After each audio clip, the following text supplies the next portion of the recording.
สวัสดีครับ I'm Point from ค้นพบ How do we deal with hurt especially if it's from somebody that we're close to and we love like our family member our close friends or our romantic partner so number one I think a lot of us who are caught in these situations i.e. We've been hurt by someone that we love we tend to think that one way to approach the problem and to try to solve it is to try to fix and change the other person. Now, although that may work in some circumstances, and although we may often need to talk to them and have a heart-to-heart conversation about the issue, I think that more than often, these tactics lead to more problems than solutions.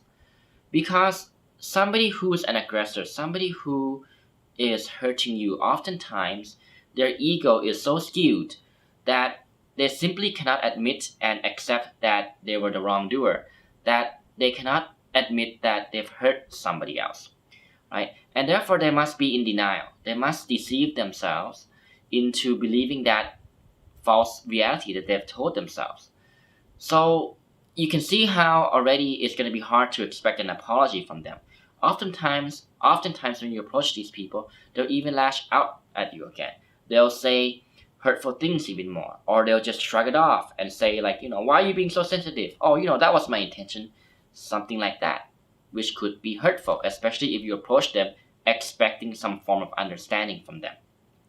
Which leads to the next point, that I want to promote a lot of understanding and compassion for these people, because what we can do is change the way we respond to these situations and internalize our control and realize that our happiness is in our hands. It's a choice that we have to make.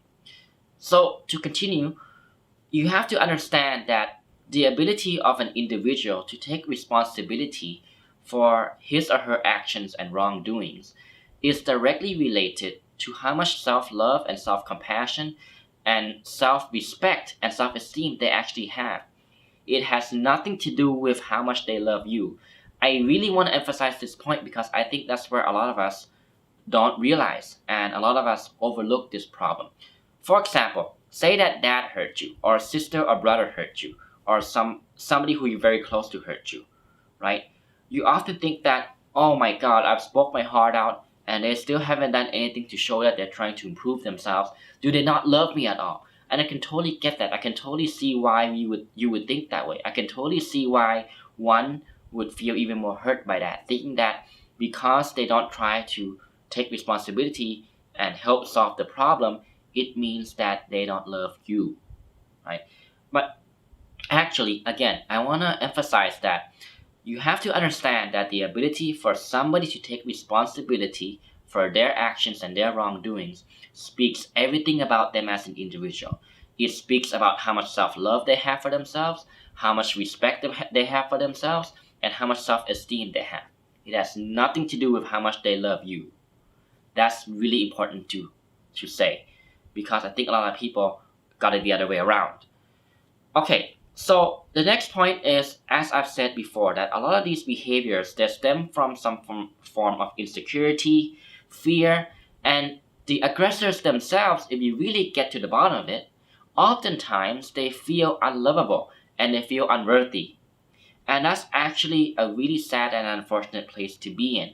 And if we can understand that, and we can see through that picture and really understand what's going on here, with this understanding, it provides us the power to give them compassion, right? Because understanding and compassion are really the same thing, if you think about it. So with understanding, we can see why somebody who is hurting us, why they attack us. Because actually, a lot of times, these people have developed a survival mechanism, a survival technique, a defense mechanism where they must attack other people first. Why is that so? Because psychologically speaking, when somebody who feels unlovable or unworthy, they want to attract love and attention and the feeling of worthiness.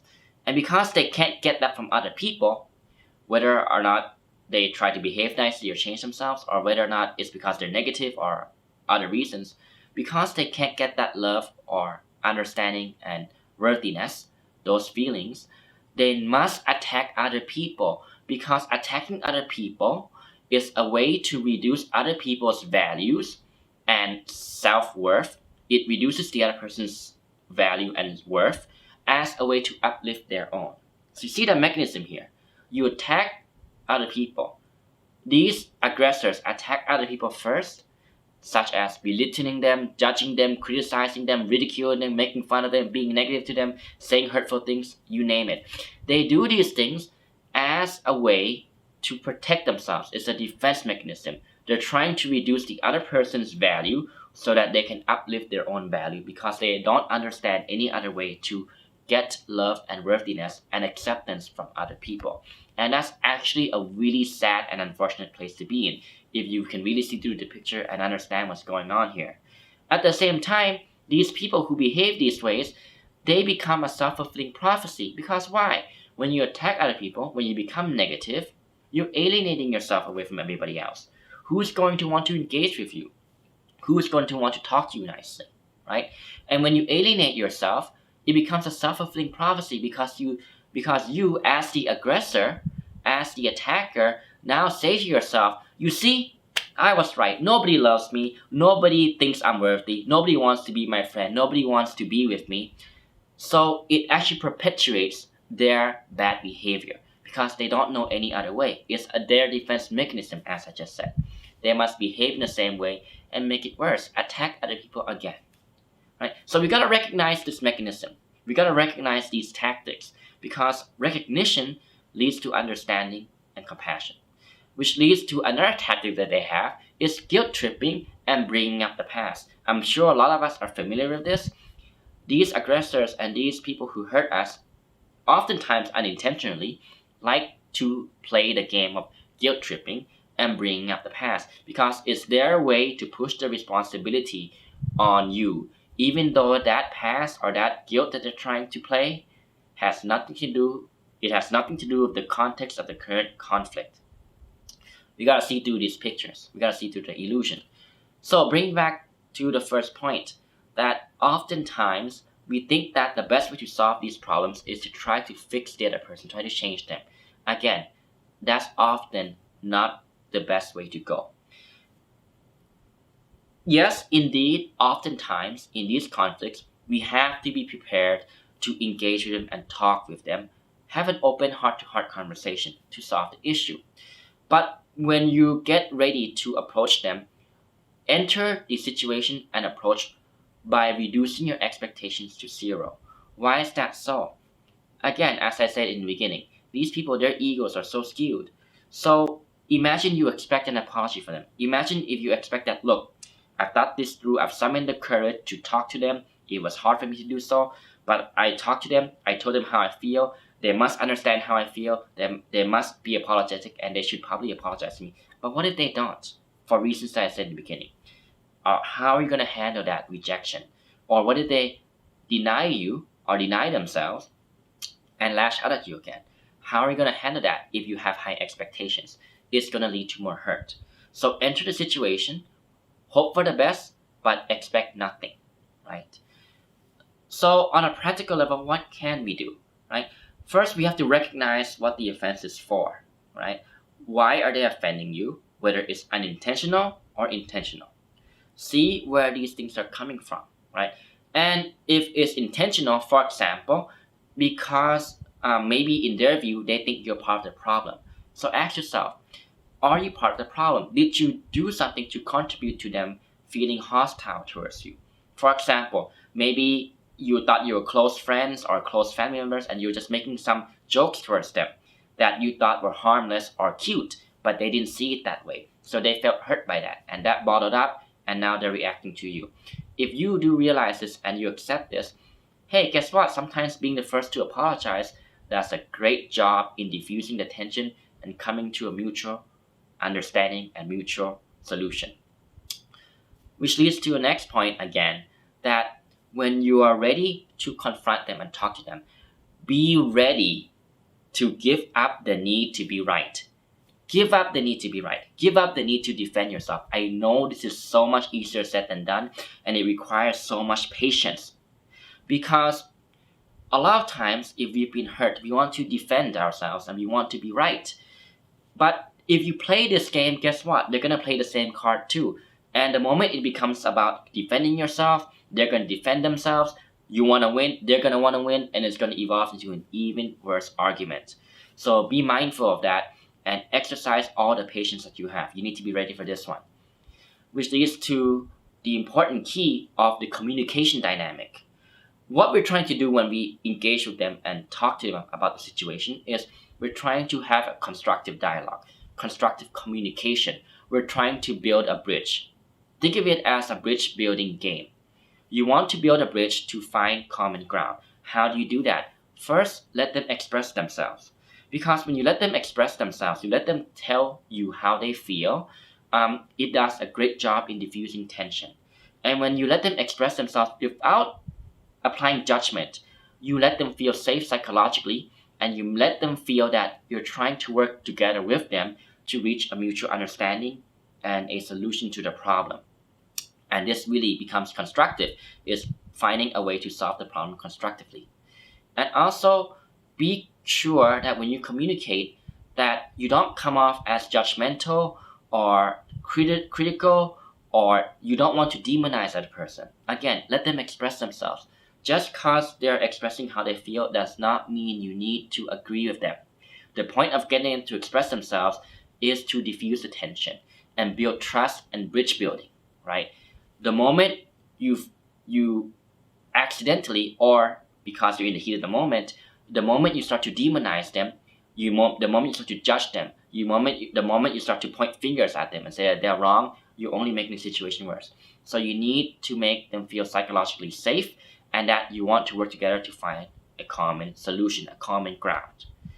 And this is a tricky bit, because when we communicate, oftentimes we get our verbal communication correct, but our non-verbal communication, say our body language and tone of voice, comes off wrong. It comes off hostile, and we may not realize it. It may come off like we're trying to be dominant, or we're on our high horse, or etc.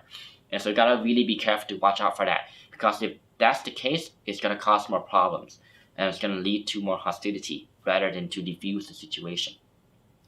Also understand that just because you are the target of their anger and their emotional tantrum does not mean that you are the cause.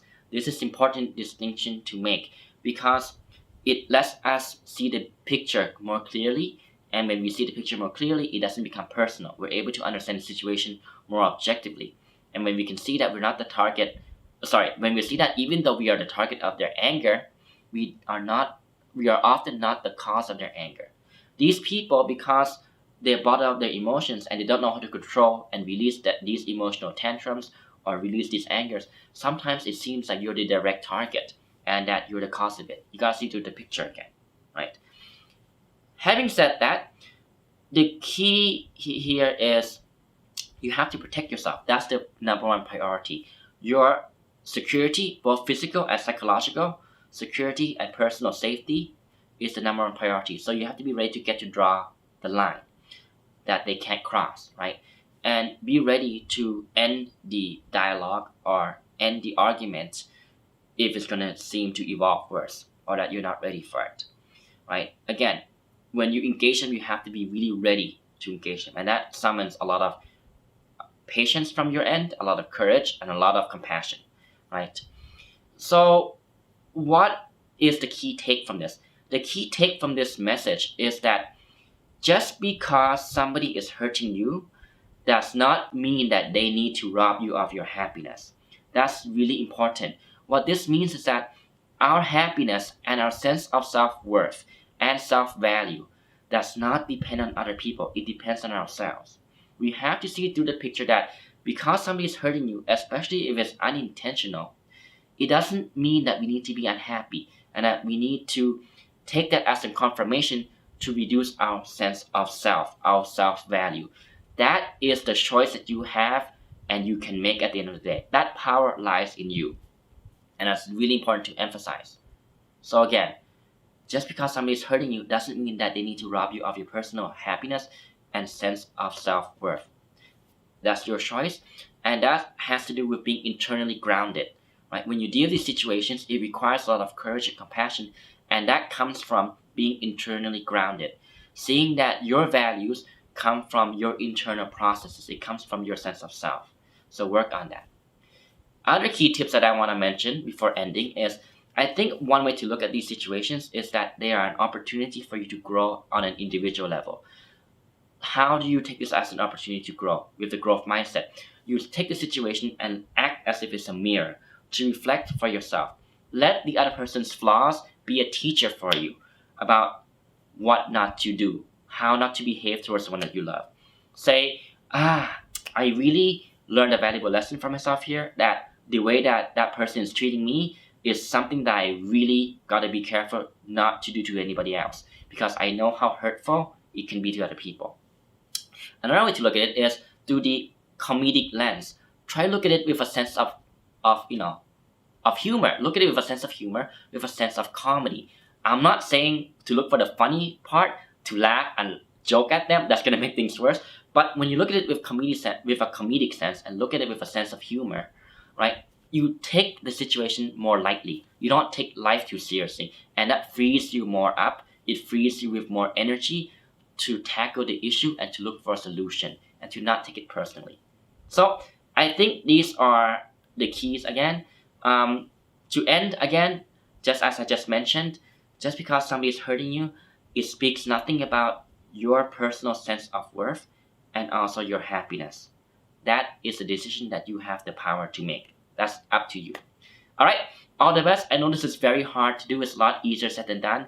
I know it's very difficult if you're caught in these situations. So all the best to you. I wish you the very best. Thank you for watching. And please leave in the comments what you think about this video, how you deal with these situations. And if you like the video, please don't forget to like and share and subscribe to my YouTube channel. Hit the bell notification button. Thanks for watching. For now, I'll see you next time. And สวัสดีครับ